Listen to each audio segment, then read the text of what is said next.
Hello, my name is John Brink, and we are on the Brink podcasting from the capital of Northern British Columbia, Prince George. Beautiful day in Prince George today. It's, I believe it's the 6th of April, and it's nice and sunny, and we're moving into spring. Today is a special day. I have a special guest, Dr. Geoff Payne, who is the president of the University of Northern British Columbia. Geoffrey, welcome to the show. Thanks, happy to be here. Now, before we start, you have the title, so how should I address you? Jeff. Jeff, okay. Makes it simple. Thank you. And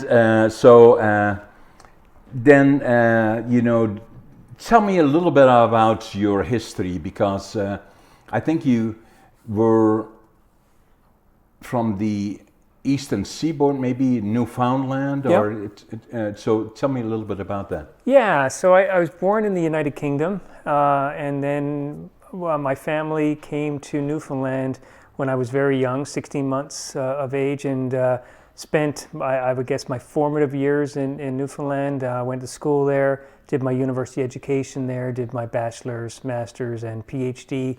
Why Newfoundland? For my dad, it was an opportunity.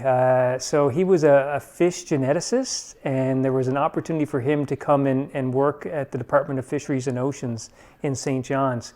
And funny enough, during his career as a fish geneticist, when Memorial's medical school was starting, he ended up getting in connection with Art May, who went on to be the president of Memorial University.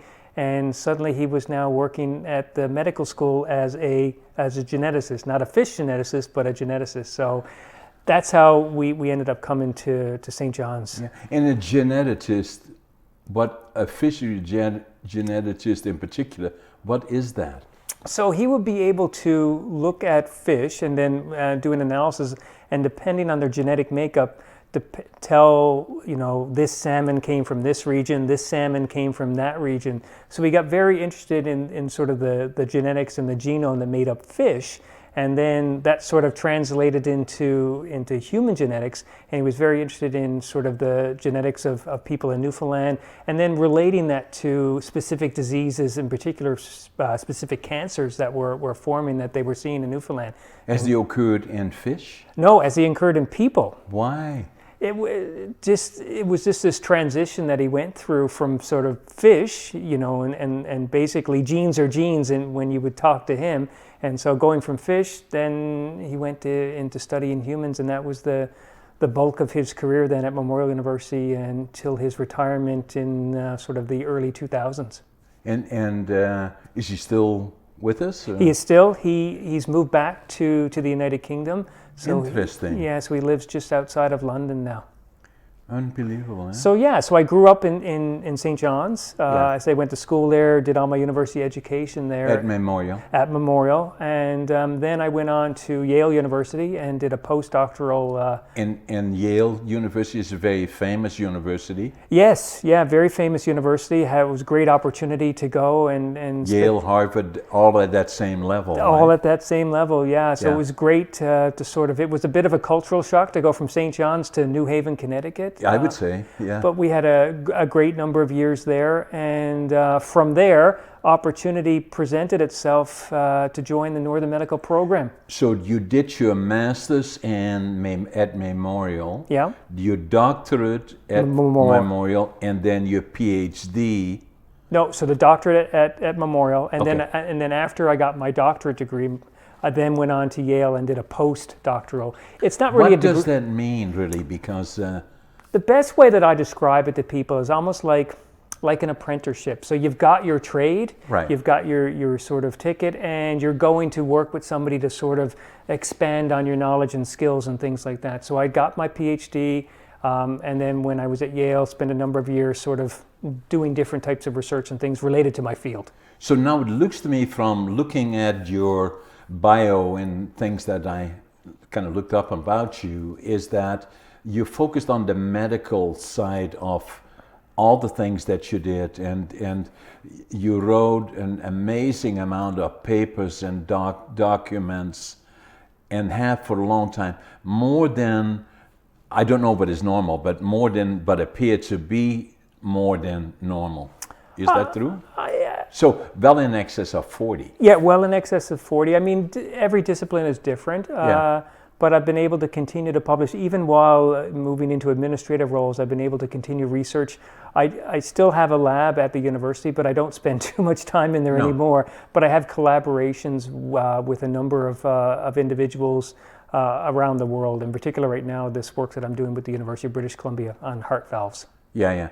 And so what I noticed is that, and so if you do something like on heart valves, then you work with somebody else elsewhere, in some cases internationally, on a paper or a document that you prepare. Exactly, yeah. How does that all work in terms of, do you Zoom then, or I don't know. You Zoom, emails, phone calls. Pre-COVID, we would be at conferences together.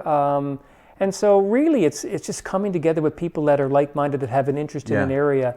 And so in this particular round around heart valves, working with a number of clinicians at UBC, as well as a number of translational researchers. My role in that is sort of as a foundational basic scientist. And so I add my expertise into that. And so that sort of comes together as this big research group. So as you then do a paper on heart valves, is that to make them work better, or are there issues with it that one wants to see different, or does it give a foundation for medical procedures, or for surgeons, or what does it do? So the type of work that we would call this right now is translational. So sort of a bench, which is the basic science, to bedside, which is the clinical stuff that you mentioned. Okay. So this research on the heart valves, we're looking at how inflammation, so when the heart valve gets implanted, any inflammation, any changes that would impact the heart valve and how it works. And so by understanding that, we hope that we can make either, well, not us personally, but there might be better heart valves themselves, or better ways of implanting them, or really understanding some of the long-term trajectories so that people who have heart valve replacement have better outcomes. So really, though, those sort of foundational questions. Which is still all relatively new, right? So if I look at myself, I'm 81. Like 30 years ago, we really didn't do much of that. And if we did any at all, replacement of valves or heart surgery was not something that was done really. No, I mean, translational research and, in going from that bench to bedside, as I said, has moved leaps and bounds. Yeah. Particularly in the last 20 to 25 years. Yeah. And I think it's exciting. It's why I got involved in research. I just like the why question. Why is this? Why does this work this way? And that kind of thing. So, no, it's amazing where modern medicine And universities play a major role in that, right? They absolutely do. So students that come to study at UNBC or other institutions get involved in research, and then have some of those move on into graduate school, master's, PhD, start to get involved in the types of research that those individuals are working on, and then they go on to having sometimes research careers themselves. Similar to me, I mean, I started off, as I said, as a student at Memorial University, had no idea what I wanted to do. No. And then got involved in medical research for my master's, got excited by that, did something different type of research, although still medical, for my PhD, my doctoral work. And then when I did my post-doctoral work at Yale, it was even a little bit different than what I'd done for my doctoral. So always sort of expanding the sort of the areas of interest, so to speak, but still in the medical sort of area, that basic science kind of stuff. So where did you get the PhD? Memorial. Right? Yeah, so in cardiovascular and renal physiology, so hearts and kidneys. Yeah, amazing. And then you came to Prince George about 18 years ago. 2004, very funny story actually. Yeah. I was at the lab at Yale, and I got onto the website. I don't even know. I try and think back of why I even clicked onto It's one of those things, right? Those forks in the road. And how could it possibly happen? Right? How could it possibly happen? So I was on the website for UNBC, and I saw this, they're starting a new medical school. So I sort of clicked a little bit more. They're hiring for a general physiologist. That's really interesting. I could do that.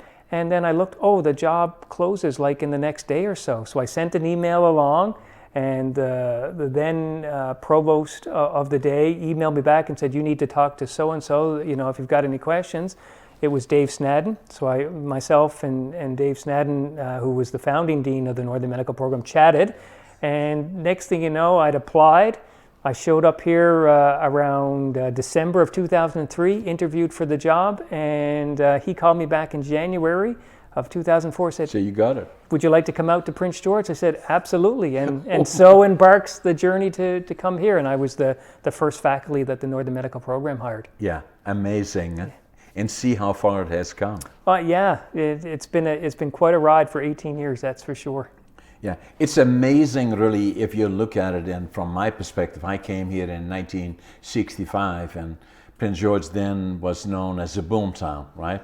So that the normal conversation would be, when did you get here and when are you leaving? It was not considered to be any place other than to make money and then leave. Yeah. Now you look at it, and obviously UNBC, CNC and all the other major pictures, new swimming pool, have become the infrastructure for this is a beautiful area to live in, and with all the nature and probably 2,000 lakes within the next 20 miles or whatever kilometers, and a beautiful place to live. I couldn't agree with you more. I mean, you do hear that sort of adage, I come for 1 year, I stayed for 7, I come for 2, I'm here for 14 kind of thing. And no, I mean, I still pinch myself that I've been here for 18 years. My kids have grown up here. This is home, and we'll be home for a long time to come. For a long time to come. Yeah. So so now, if I look at the medical school and the hospital and the connection, between the two, that pretty much serve all of northern British Columbia. Absolutely. So how do you see things as they go forward? Well, particularly relating to the medical and as they are connected to the hospital, but also obviously the university as such. Yeah, when the medical school started, it wasn't the University Hospital of Northern British Columbia. 2004. It was Prince George Regional Hospital at that time. Yeah, exactly. And then that relationship certainly strengthened and evolved since then until we are today. And where I see that connection is kind of like, not just medical students, but also nursing students and other forms of the healthcare disciplines. And that partnership is critical. I mean, we're providing the education, Northern Health and all of their sort of infrastructure throughout the North are providing the training sites. And our students and future healthcare providers are getting a great experience. And then, coming back to why the medical school started, which is training in the North so they'll stay in the North. Exactly. Has come that sort of promise has come to full fruition. Yeah. I use it as an example. I think it's not all that long ago. About a couple of months ago, we had a boardroom meeting at the Brink group, and and looking around the table, every single one of the individuals was an alumni of the University of Northern British Columbia, including me. That's right. Yeah. Yes. I mean, there's probably the number fluctuates between 60 and 65% of our graduates stay in Northern British Columbia. Amazing. It's true. I mean, so these are the next generation of thought leaders, industry leaders, members of communities. I mean, this sustainability, and I say this, the university and education is a pathway to Northern community sustainability. Yeah, no question about that. Yeah. So if you look at it, and I usually use it as you heard on my introduction, I call it the capital of Northern British Columbia, or as I say to my friends, and the other half is that 80% of the GDP is generated here. Don't forget it. But also kind of looking forward, it's poised for major growth. Major growth, in my opinion. And then the question becomes like UNBC and CNC, and where do we go from here? Because that has to keep pace with and stay ahead of. Preferably, where do we find the skill sets to help us into where we go from here? I think, with the university and the college, we're really looking at still building upon what our foundational, who we are as institutions, a college and a university, and our core programming.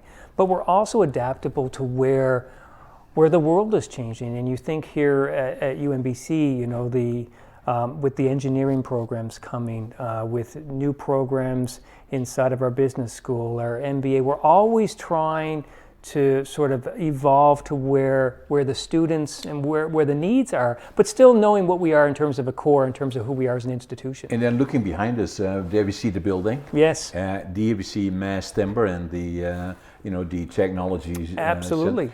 Those are all pieces of the center of the future that are already in place and will continue to grow. Yeah. Because if we look at industry as it evolves, which is changing in all areas, not only forest but also mining and all the other.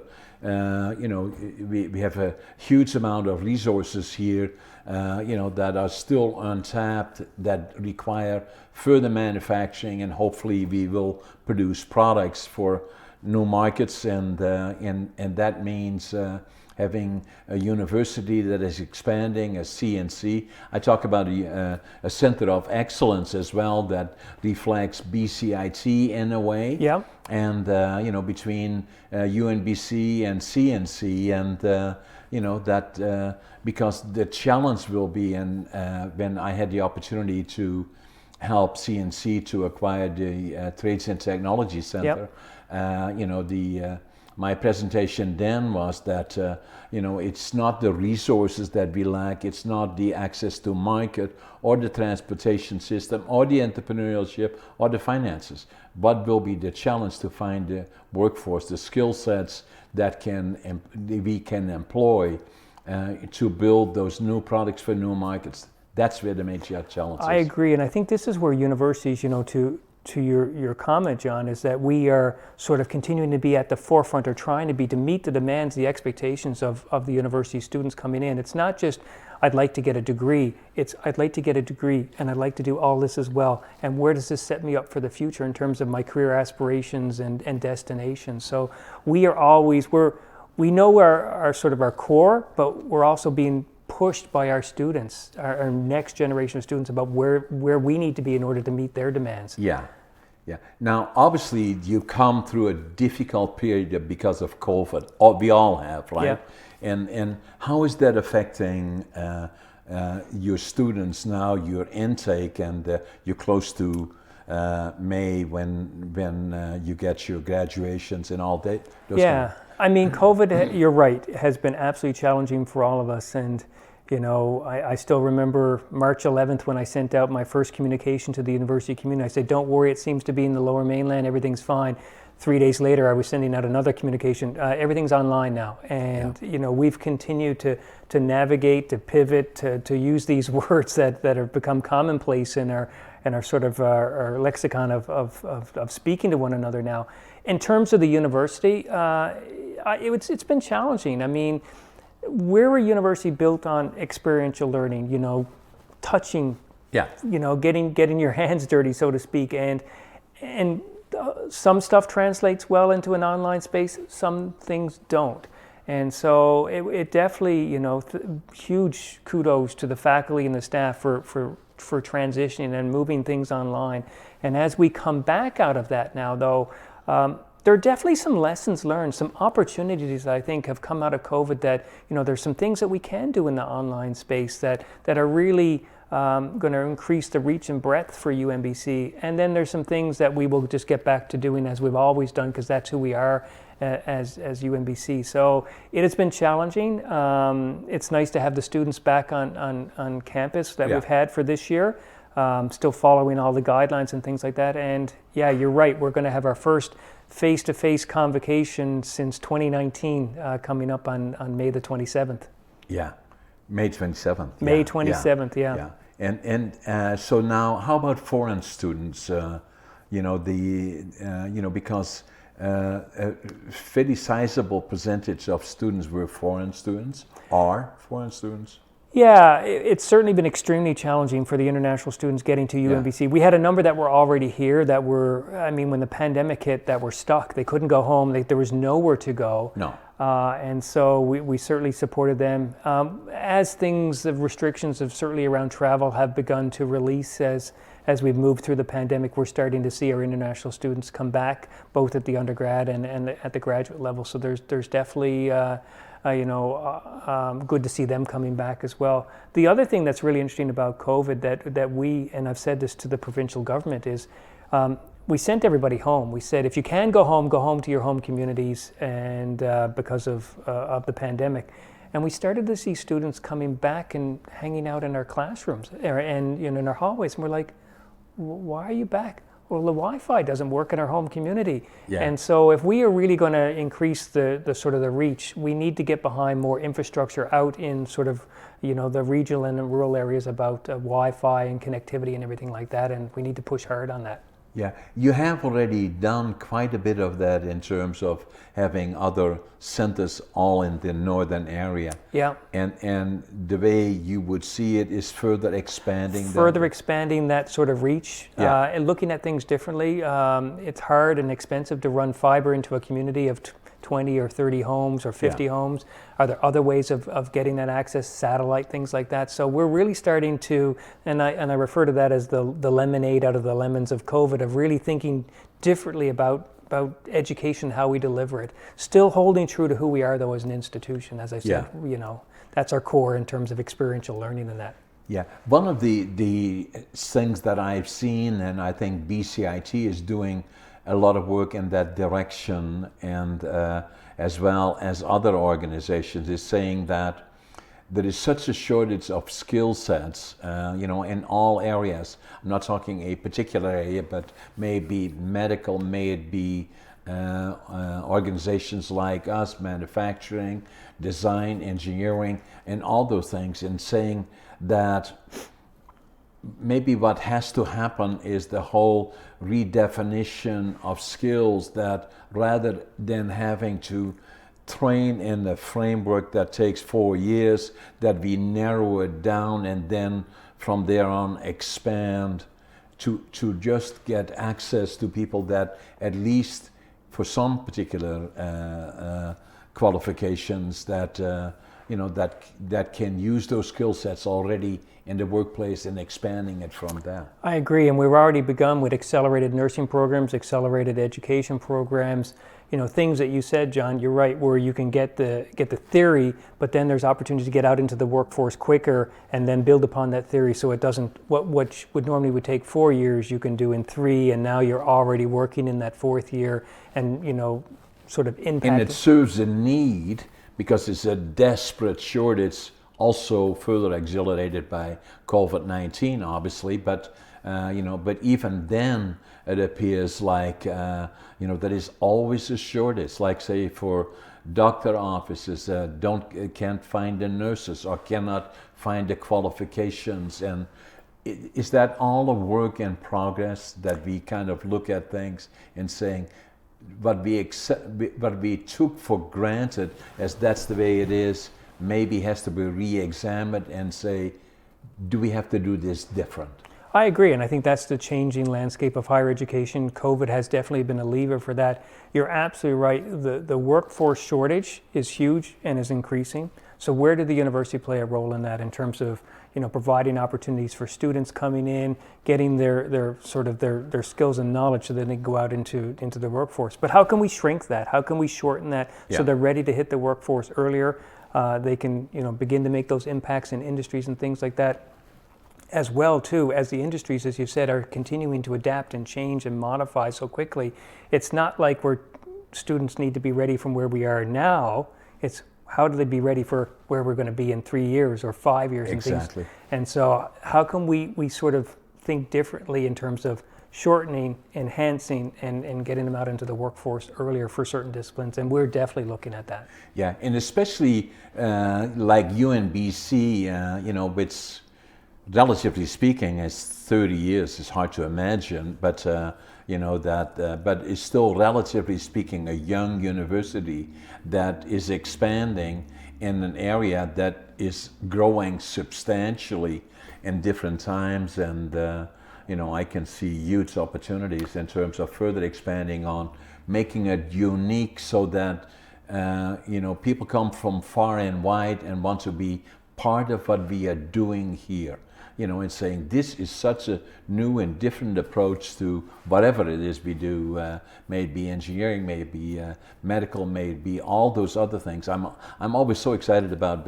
even when I go into the cancer clinic and being very, very involved in that, and seeing that some of the things that we are doing there are of world level, that other people from all over the world look at what we are doing there, I couldn't agree with you more. I mean, I used to say when I was the VP Research, UNBC, it's local solutions that are globally relevant. And Exactly. That absolutely rings true. And we are, for a small institution and a young institution of only 30 years, we punch well above our weight. And the community vision to start this institution, 30 years ago with the 16,000, I don't know if you know, but this year for this graduating class, we will have 16,000 alumni to match the 16,000 that put Amazing. So, to me, we've fulfilled the community's vision for phase one. Now, as the world transforms at a rapid pace, UNBC continues to move and rapidly along with that. So you see, it was in the early 80s, and I was a writing president then for Prince George North.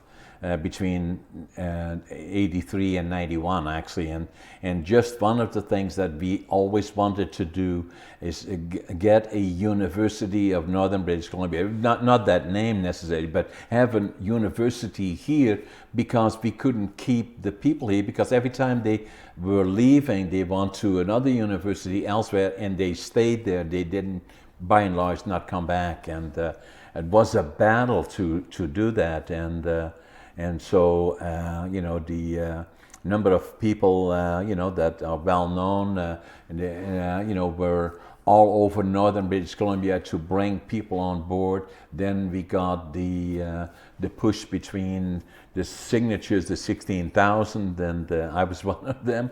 And then obviously, at the end of the day, the biggest challenge was to get the commitment of the funding university, and that was a political battle of the then social credit government, and I was the social credit writing president here, and so we took busloads of people to Penticton. We had buttons and we had signs, and to get that funding for that university, not just a university that became a subsidiary, with all due respect, of UBC, but a freestanding university. Absolutely. And I have one of those pins, Yeah, those buttons in my office. It says Northern U and everything like that. Yeah, so we went down with busloads and people, and we took over that convention, the AGM of the Socrates, and to get the funding, the commitment of the funding, and that then happened.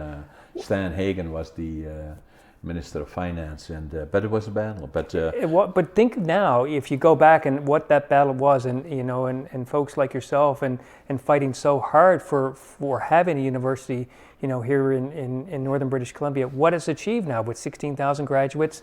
65%, still in Northern British Columbia, driving the GDP for the province and doing other things to support that. But they're also all over the world making transformational change and being those change agents. And the best is yet to come. Absolutely, Jeff. I could not agree with you. No question about that. I think we are doing nothing but this. Exactly, and to see that between UNBC, yourself, and then CNC and Dennis, Johnson there, And we amazing. talk often, he and I, we'll have breakfast on Wednesday morning.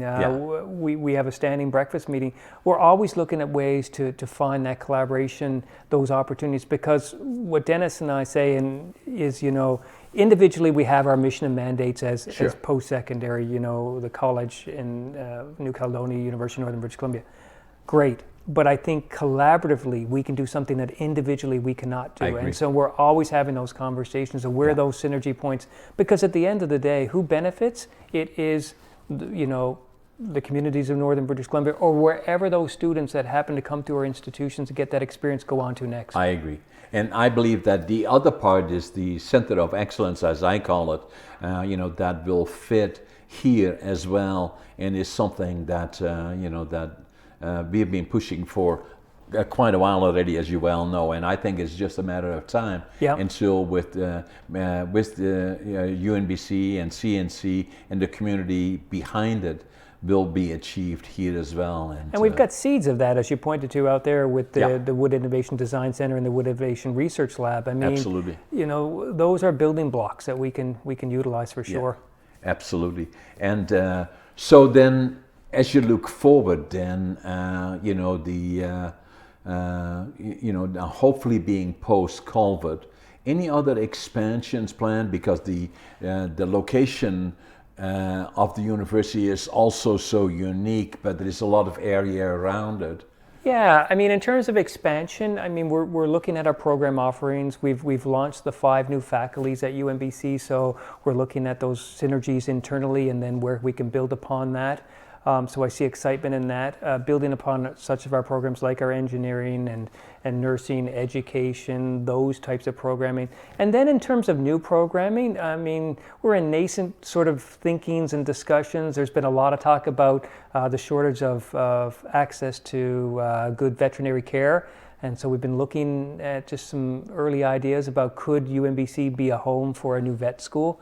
So some of those, but they're very, very nascent ideas. I think for us, it's just solidifying what we do well, thinking to the future in terms of that changing landscape of higher education coming out of COVID, and just being really excited for that. The other thing that I think is going to be really good to do coming out of COVID is connecting back with communities. It's been so hard with COVID that we haven't been able to connect, and so I'm really committed to ensuring that strong community outreach, getting out into the communities and working closely with First Nations. Absolutely. So taking the opportunity as COVID resolves to get back into community, that's really important to me. The other interesting, exciting, whatever way you want to characterize it, that's coming down for us right now is the government has launched a new funding review of post-secondary education in the province. So really, I think it's an opportunity for us to think back of how we started as an institution and what's the value proposition of the University of Northern British Columbia going forward into the future. Is that provincial? Provincial funding review of all 25 post-secondary institutions. So what does that really mean? It's as a government-funded entity, so all post-secondary institutions in the province, well, not all I should say, but most of them. 25, there is private ones here in British Columbia, but the major ones, the 25 are funded by the provincial government. Right. And there has been a launch of a need to look at how institutions are funded and how they can support institutions as they move forward. So I'm really excited by that, and it's going to come in a couple of different sort of avenues. One, what's the value proposition for UNBC? What's the value proposition of having post-secondary in Northern British Columbia? That's working with Dennis at CNC, as well as our counterparts at Northern Lights and Coast Mountain, and really showcasing that, going back to why we have post-secondary in the North, and ensuring the government understands how important that is and what's the appropriate funding to support that going forward. So I'm excited by that. Right. How difficult is it to attract faculty? Oh, I don't think it's been difficult at all. We've had a fairly significant turnover in our faculty, just being the age of the institution. And so a number of faculty are moving into those retirement phases. And this is probably over the last 2 to 3 years, the biggest increase or influx of new faculty that UNBC has probably had in probably 15 to 20 years. So you've got all these excited new faculty members coming, engaging in their programs that they're a part of, as well as new research opportunities. So it really is a vibrant and exciting time for us going forward. Yeah, having the reputation of the best small university in Canada consists more than how many years now? Oh, we've been in the top 3 for many years. and this past year we were back being number one again, and that speaks to amazing, truly amazing, and speaks to the faculty and the staff as well as the connection to the students and their opportunities. So how do they base what are they basing the criteria on? There's a number of different criteria. This year's ranking came down to student experience, opportunities for students, faculty recognition, their research, their publications, certain things like library, what we have in terms of support systems for students.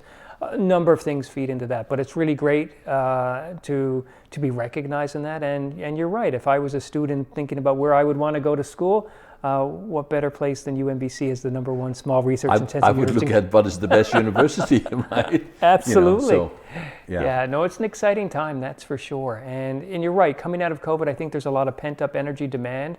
Students want to come back to campus safely, and we're making sure that that's a top priority. And we're looking forward as we move into the sort of the spring-summer term now that this term is wrapping up, and cresting towards fall of 2022. I'm excited for the future. Yeah, no, I'm too. The other part, Geoff, that I think a lot of times, I have two daughters that went to university. One became an architect from UBC. She's a mother now mainly, but still got her architectural degree from UBC, and the other one has a master's in education, and and as young people and as a parent, a lot of times you go through and saying, what should I do? What do I want to do? Or be asking and saying, so what do you want to do?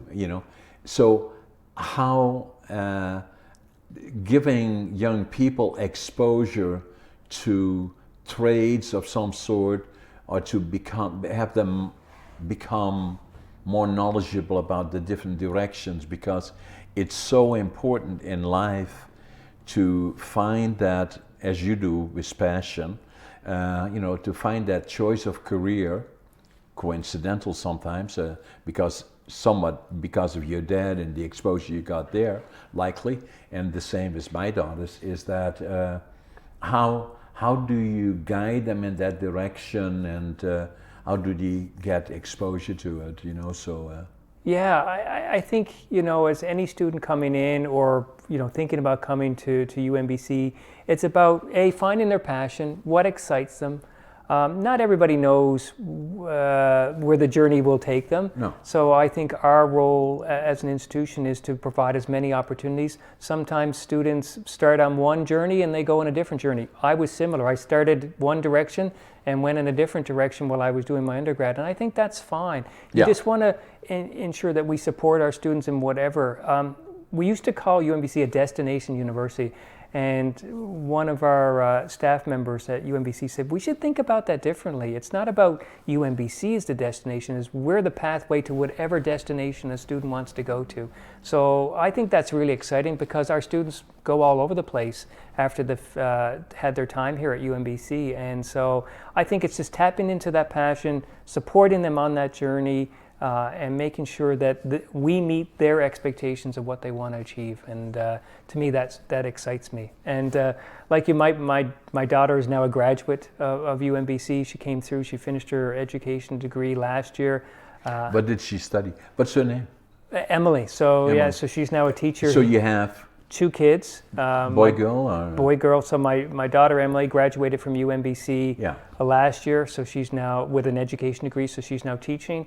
And my son just started at UNBC and won't stay at UNBC. We don't offer the courses that he would like. He's off to BCIT in September. Nothing wrong with that. I think, because I remember having the conversation with him, he says, what should I do? I said, what excites you? And he says, well, this excites me. Then follow that excitement, and that continuing to tap into, to that excitement, and I think that's fantastic.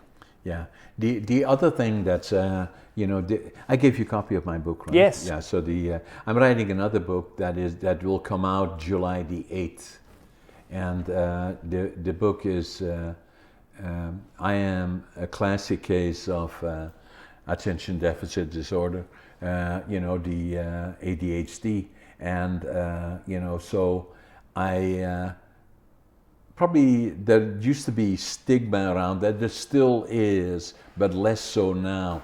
So when I grew up, these were the ones that were challenging kids that sat in the back of the room that were not too bright, and and at the time that I grew up. Now obviously it's somewhat different, but it's going even further than that, in my opinion. So I wrote a book about it, and then I called it ADHD Unlocked, and it's an interesting approach to the book, especially for somebody that already is ADHD, to make it interesting, and probably interviewing about 15 individuals that were affected by it and took different paths. And so I'm kind of excited about that. Well, that sounds exciting. I look forward to reading that. Yeah, and I'll get you a signed copy, obviously, as soon as I have it, July the 8th. And but so the whole thing now, especially on the the detecting it early in life in terms of being affected by either slow learning or ADHD or something where it needs special attention to kind of, I call it a superpower, because it gives me certain abilities that other people don't have in terms of being able to manage a whole lot of things. And a lot of people that have been very successful, are in fact ADHD. And so do you encounter that at university as well? Or do most of those people don't go No, you there? do. I think it's, students have a variety of things that they're coming in to university with, and so we do have a lot of support networks in place to support students. Not everybody is unique. Yeah. And I think it's making sure that those students, regardless, if they've got ADHD or anything like that, we support them to make sure that they can realize what they would like to realize when they come to UNBC. Yeah, and especially in the lower classes now, what we have is they are doing a lot more on it to kind of give them self-confidence that they are unique in their own way, and to remove the stigmas and create self-confidence. Yeah, one of the things that I think that we've tried to really do is individuals, and then coming to university, it can be a very isolating experience, even though you're with a whole bunch of people and things like that. So making sure that that there are no barriers, and that you can feel safe, and you can come and talk to people about what you're struggling with, your mental health and things like that, and to ensure that there is no stigma associated with that, and that we're here to support wherever we can support and everything like that. So I think there's more and more awareness, there's more and more openness to talking about it, and I think creating an environment that's safe for that, I think is very good, and universities such as ours need to continue to do more of that. Yeah. The other thing that I found interesting, I had a close connection to both UNBC and obviously CNC, because I was so involved in it. And then the other part about it that I always thought is that how can we intermix more of the community in the university? And so what I did for a number of years was make presentations at the MBA classes and those kind of things, and being able to speak at certain occasions about industry or whatever topics were of interest at that point. I think that part is very important. I couldn't agree with you more. I mean, the opportunity, and I said, that's one of the things I really want to do much more of coming out of COVID, is connecting back with community. I've been invited to a couple like breakfast group meetings where they say just talk about what's going on at the university and things like that. So any chance that I get to do that, I think I will take, and I'm looking forward to that. And to kind of remove the mystique about it, right? Because it looks like, what do they exactly do there? What does it look like, and how do you interact? And it's not that there is one community there and the other one here. How do you get them more interactive together, right? For sure. I mean, UNBC sits on the hill, what is going on up there? But you're right, demystify, sort of, showcase what we're doing, really talk about the amazing students, staff, and faculty we have, our community. And we are one community. It's not this is the university community, this is the Prince George community, this is the Terrace community, or Fort St. John or Quesnel, where we have other campuses and things like that associated with UNBC.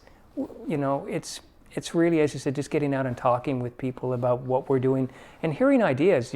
It's amazing the number of people come, I thought about this, what have you doing that? And I think it's fantastic, and I really appreciate that. And what makes it so unique, Geoff, is that, because you got a large area, to get to the Yukon border from here is, 500 miles? Oh, 800 kilometers, I should say. And, and then, we virtually the center of the province here. We really are. I think Vanderhoof is like the dead center. Yeah, that's what. Yeah.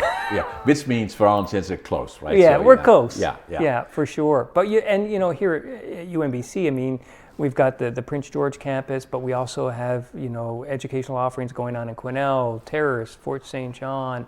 And so we've got a broad reach and breadth as well, which is exciting. And many of those communities, so with the convocation that's coming up now, I'm going to be going out to those communities with convocation celebrations, and nice. It's going to be exciting to get out.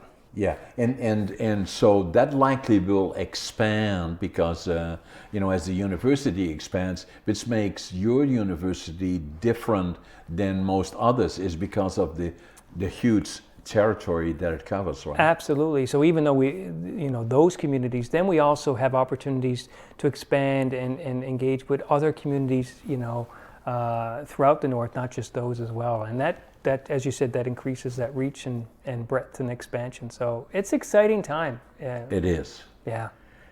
Now, in terms of yourself, you went from, you came here 18 months ago, and one of the first members of the medical part of the university, and then you went through, you were vice president for quite a while, and then the interim chancellor at the same time, and so now you are the president. I am formally as of April 4th. So April the 4th. So now looking forward, obviously you're well positioned to see a growing university, and with your background in particular, you're unique to this area. You have the unique background, so we are proud of having you as president of UNBC. Well, thank you for that. I'm really looking forward, as I said, to continue to work with and for UNBC and our community. And this university means a lot to me professionally and personally, as does this community. So I'm excited for the future. Yeah. Thanks for the interview. Thank you. Appreciate it, John. Appreciate it. All right. Yeah.